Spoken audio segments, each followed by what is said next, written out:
Good morning, students. Today we are going to learn how we will make a sentence. Sentence क्या होता है? एक group of words होता है जिनका एक प्रॉपर मीनिंग निकलता है.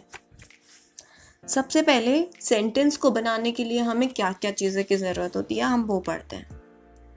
तो पहला क्या है आपका आर्टिकल, दूसरा है आपका नाउन, तीसरा है आपका वर्ब, चौथा क्या है प्रपोजिशन.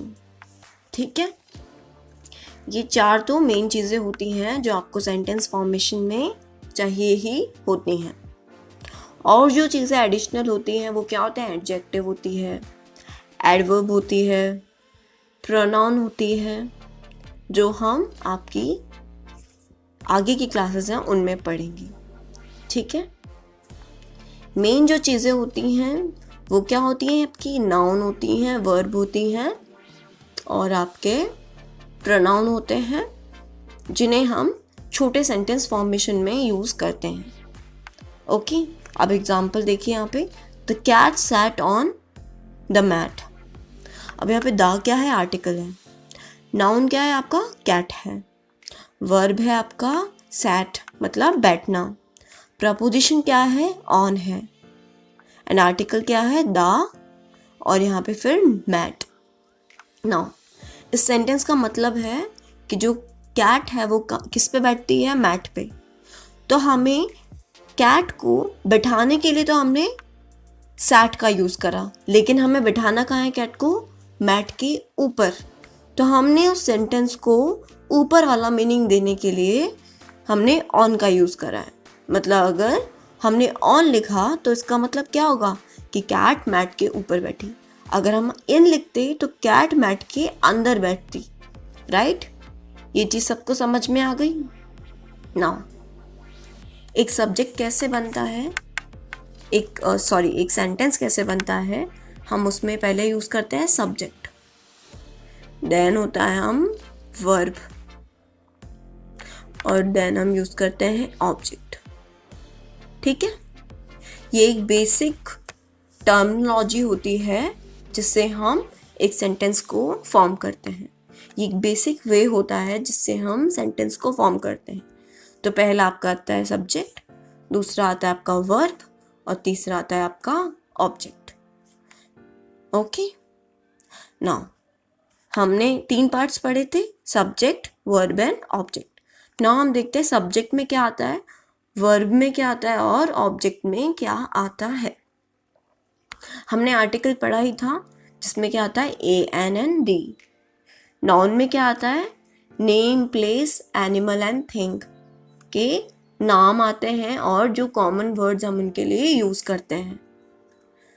वर्ब्स क्या होते हैं? जो डूइंग वर्ड्स हम यूज़ करते हैं किसी भी काम को करने के लिए, किसी भी एक्शन को दिखाने के लिए. एंड जो आपका ऑब्जेक्ट होता है और सब्जेक्ट होता है वो क्या होता है? सेम ही होता है. मतलब या तो हम सब्जेक्ट ऑब्जेक्ट में नाउन यूज़ कर सकते हैं या फिर हम प्रोनाउन यूज़ कर सकते हैं, जो हम इन एग्जाम्पल्स में देखेंगे. पहले तो सब्जेक्ट की डेफिनेशन क्या होती है? द पर्सन और थिंग दैट डज समथिंग. जो पर्सन और थिंग कुछ काम करते हैं. वर्ब क्या होता है? A word that expresses an action और अकरेंस और स्टेट ऑफ बीइंग. मतलब जो वर्ड है एक्सप्रेस करता है किसी भी एक्शन या फिर किसी के काम और किसी के स्टेट के होने का, वो होता है आपका वर्ब, जिसे हम डूइंग वर्ड्स बोलते हैं. एंड सब्जेक्ट क्या होता है? अ पर्सन और thing that receives the action of a verb.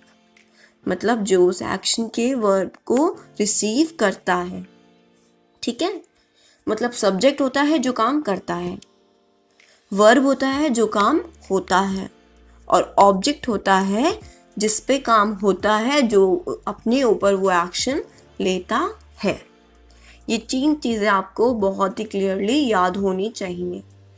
आपको सब्जेक्ट, वर्ब और ऑब्जेक्ट का मीनिंग क्लियर होना चाहिए एक सेंटेंस को फॉर्म करने के लिए. नाउ यहाँ पे सेंटेंस देखिए क्या लिखा है? She likes cat. अब हमने क्या बोला था? सब्जेक्ट और ऑब्जेक्ट की जगह हम नाउन और प्रोनाउन दोनों यूज कर सकते हैं। नाउन क्या होता है? कैट होता है, जैसे किसी का नाम होता है, किसी जगह का नाम है, किसी थिंग का नाम है, ये सब आपके क्या होते हैं? नाउन होते हैं।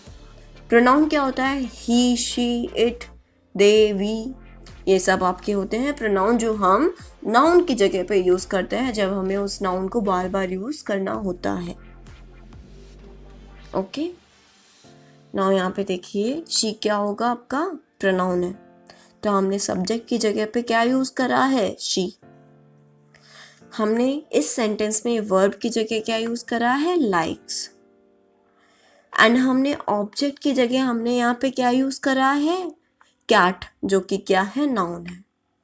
तो पहले हमने सब्जेक्ट में वर्ब प्रोनाउन यूज करा है, दूसरा हमने वर्ब में क्या यूज करा है? उसी सेंटेंस में लाइक यूज करा है, एंड ऑब्जेक्ट के केस में हमने नाउन और प्रोनाउन में से हमने नाउन यूज करा है। इस सेंटेंस का मतलब है कि उसे कैट्स बहुत पसंद है। तो उसने क्या करा काम? उसने कौन सा काम करा? लाइक करने का काम करा। किसको लाइक करने का? कैट को लाइक करने का काम उसने करा। तो शी, उसने तो लाइक करा, तो मतलब उसने कोई एक्शन करा है। एक्शन क्या करा है उसने? लाइक करने का। एंड एक्शन हुआ किस पे है? कैट पे। ठीक है, तो वो क्या हुआ? आपका ऑब्जेक्ट हुआ। सो आपको ये आपको सेंटेंस फॉर्मेशन समझ में आई? अगर नहीं आती है तो do comment on this video and let me know, because आपके अगर बेसिक्स क्लियर नहीं होंगे तो आपको आगे जाके क्या है कि प्रॉब्लम आती है। Okay, and those who have my contact number they can call me. Now हम देखते हैं वर्ड ऑर्डर जो हम सेंटेंस में रखते हैं। पहला क्या था? Subject, verb and object. Now हमने सब्जेक्ट क्या लिया? ही। वर्ब क्या है? पढ़ने का, रीड्स, एंड क्या पढ़ता है वो? बुक पढ़ता है। मतलब ही रीड्स बुक, वो बुक पढ़ता है। ही ने तो क्या करा? रीड करने का काम करा। एंड क्या रीड करने का काम करा? एक्शन किस पे हो रहा है? बुक पे हो रहा है। ठीक है, ऐसे ही हम सिर्फ सब्जेक्ट और वर्ब भी यूज कर सकते हैं जब ऑब्जेक्ट की हमें ज़रूरत नहीं होती है। मेलिसा रीड्स, मतलब मेलिसा पढ़ती है। उन्होंने ये नहीं बताया क्या पढ़ती है, बट उन्होंने क्या बताया? मेलिसा पढ़ती है। शी इज ईटिंग, मेलिसा, अब इसमें शी कोई भी है, वो क्या कर रही है? वो खाना खा रही है। तो उन्होंने क्या करा? सब्जेक्ट में हमने प्रोनाउन यूज करा और वर्ब में हमने इज ईटिंग यूज करा। अब यहाँ पे क्या है? यहाँ पे चेंज हो रहे हैं आपके टेंसेस, जो हम आगे टेंसेस वाले चैप्टर्स में पढ़ेंगे। ठीक है, नाउ जिम विल लीव, मतलब जिम थोड़ी देर में या बाद में, फ्यूचर में चला जाएगा। ठीक है, तो यहाँ पे भी हमने क्या फॉर्मेट यूज करा है? सब्जेक्ट और वर्ब का। अब आप बोलेंगे, सोचेंगे कि मैम आपने ऑब्जेक्ट क्यों नहीं लगाया यहाँ पे?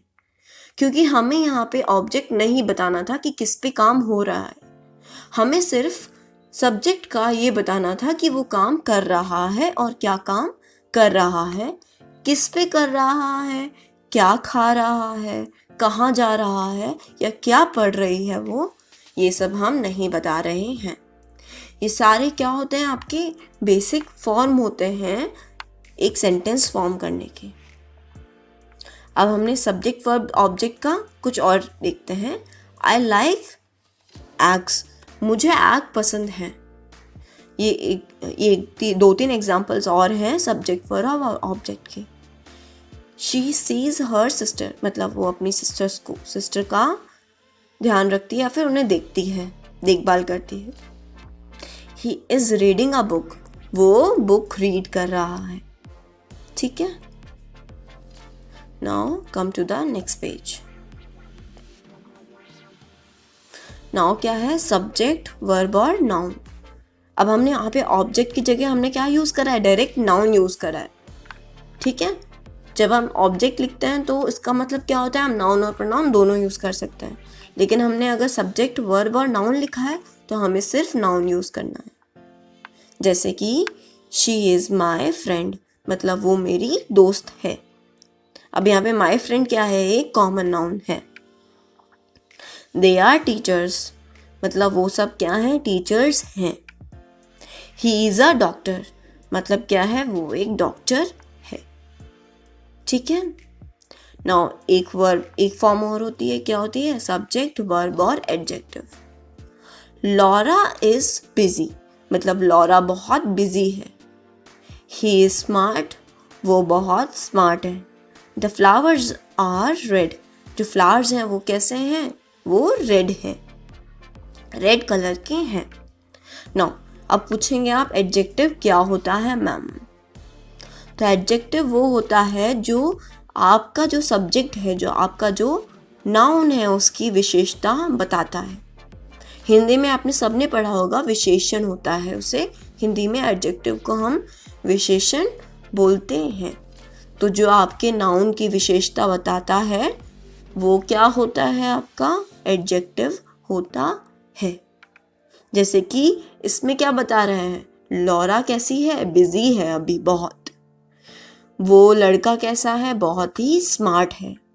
और जो फ्लावर हैं वो, उनका कलर कैसा है, वो रेड कलर के हैं।